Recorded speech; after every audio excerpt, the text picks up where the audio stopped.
Hey guys, welcome to the Bin Zone. Shalana here. Today we'll be talking about the Netflix original series, The Rain. And we're going to be breaking down the first season, the ending, and explain to you the significance of the rain, the virus, and the overall plot of the story. And before we begin, guys, if you guys have any questions about The Rain, let me know in the comment section below and I'll answer them as fast as I can. And if you watched the video and I haven't answered any questions, let me know in the comment section below. Anyway, enough talk. Let's just jump into The Rain.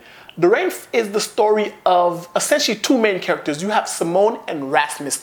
In the very first episode, we have Simone's father pulling her out of school, putting her in a car with her brother Rasmus and her mother, and he takes them to the underground bunker to avoid this rain that's coming. And once the rain comes down on everybody, anyone who gets in contact with the rain is infected with some sort of virus, and they die pretty much instantly after being infected with this virus. So Simone's father brings them to a state-of-the-art underground bunker to avoid the rain, and he dons this hazmat suit and steps out, and he told them he'll be back. And once he leaves, moments later, the mother ends up going outside and getting infected by the rain and dying, leaving Simone to take care of Rasmus. And in this time period, Simone and Rasmus are in this underground bunker for 6 years before they actually run out of supplies and have to venture outside of the bunker.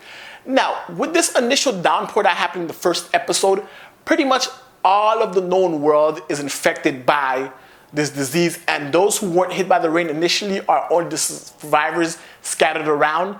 So the world itself is now in a post-apocalyptic world because 6 years have passed by since the initial rain pour, and Rasmus and Simone have grown up, but also they've grown up apart from everything that's been going outside. So once they run out of supplies, Rasmus and Simone must venture outside of their bunker to find different bunkers, because in their bunker they found a map leading them to other bunkers scattered around Scandinavia, because this whole story takes place in Scandinavia. So they have to find the other bunkers to get more supplies, and they venture out to the world for the first time in 6 years. And that's when they meet a new group of people being led by Martin. Martin is an ex-soldier who used to be part of the containment unit that kept the infected within a certain zone. So once they meet Martin's ragtag group and they're introduced to the world and how the world is now, it takes them for a shock, because Simone and Rasmus are used to the world the way it was, and while they've been in isolation for 6 years, the world has evolved to a more gritty, dog-eat-dog world out there. So now they have to hitch their wagon to Martin and his group in order to survive and make to the next bunker. And as they do that, they learn more and more about the world and how everyone has changed. And at the same time, they're being hunted by a group known as the Strangers. While they don't know who the Strangers are specifically, they seem to come out of nowhere and hunt people down, whether they're infected or not. Anytime they see anyone, they take you in, and they have to avoid the Strangers while also avoiding major cities and people who survived the initial outbreak of the rain, because those people are without food, without water, and they attack pretty much anyone with supplies in order to survive. This show is vastly different from other post-apocalyptic worlds, because if you compare it to a show like The 100 from the CW, where it is a post-apocalyptic world, but they focus more so on their relationships or the teen drama of it all. And these characters, while most of them are teenagers, the show isn't too focused on the drama part. The show itself focuses on the survival and the greater mystery behind what caused the rain, how do you get infected, is there a cure? And as the show progresses, we learn more and more that the infection, while part of the initial downpour, it still lingers even when it doesn't rain. The most dangerous part of this world is to avoid water, because the rain and the virus was contaminated and passed upon through water. So they avoid the rain. If it rains, you have to run and get out of Dodge. And as the series progresses, we also learn that animals can be carriers of this virus, but the animals themselves can't succumb to the virus. They can only spread it to humans. So animals are sort of carriers, but they're unaffected themselves by the virus. Corpses that happen to have passed from the virus can also infect healthy people. And if you're infected, you won't affect anyone around you. So the best thing to do is to avoid almost everything. And as we continue to progress, we come to find out that civilization as we know it isn't completely lost.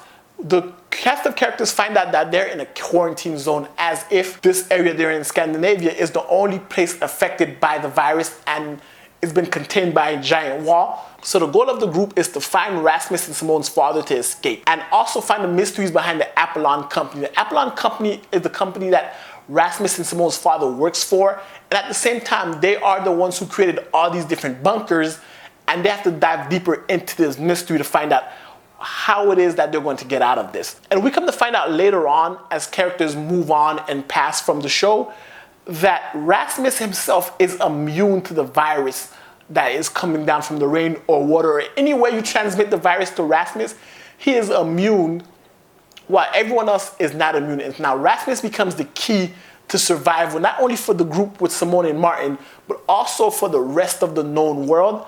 And we come to find out that this is not a global epidemic as we thought it was. The Apollon company purposely created this virus in order to infect the entire world, and then they would create a cure and sell the cure to the highest bidder, and that way creating their own virus and creating their own cure and starting their own chain of supply and demand. However, the only downside is Rasmus was the cure and they lost them. Rasmus being the cure is because Rasmus's father works for the Apollon company. They developed this disease, this virus, whatever you want to call it, and Rasmus was the very first patient. He has the purest form of the virus put in him, so that this new virus that they released does not affect him because he has the original strain. And with that, he's unaffected. He's the only one unaffected, and they need to extract his bone marrow and his cerebral spinal fluid from his brains in order to study it and figure out how to manufacture a cure and then go on with their plan. However, this doesn't sit well with Simone, who now has to save her brother or let the world go to the crap. So it's a balance, whether to balance the life of her brother or balance the life of the world. The fate of the world is in Simone and Rasmus's hands, and they choose to run away. At the very end, they found out their father was involved this whole time. Simone and Rasmus' father was the one who initially infected Rasmus with the first strain of the virus, and that causes him to be immune to this current one, but also causing a mutation of the virus which acts quicker, is deadlier, and more effective than the one that was released through the rain. So now the Apollon company needs Rasmus to get his bone marrow to create the virus. And we find out that it's all backed by a secret shady organization of people who are essentially power brokers in the world who all want this virus to spread around to their own native countries and create the cure. So at the end of the show, Simone is at a crossroads. Does she leave with Rasmus and doom the people in Scandinavia, but keep the virus away from the Apollon company? Or does she stay with her friends and find a way to save everybody? And Simone chooses to stay with her friends and find a way to save everybody, leaving us on a cliffhanger as to what's going to happen next season. Is Rasmus going to succumb to his depression?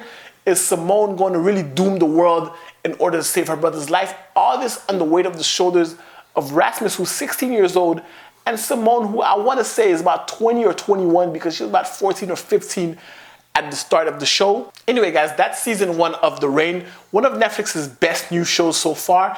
I thoroughly enjoyed, guys. If you like this video, definitely give a thumbs up.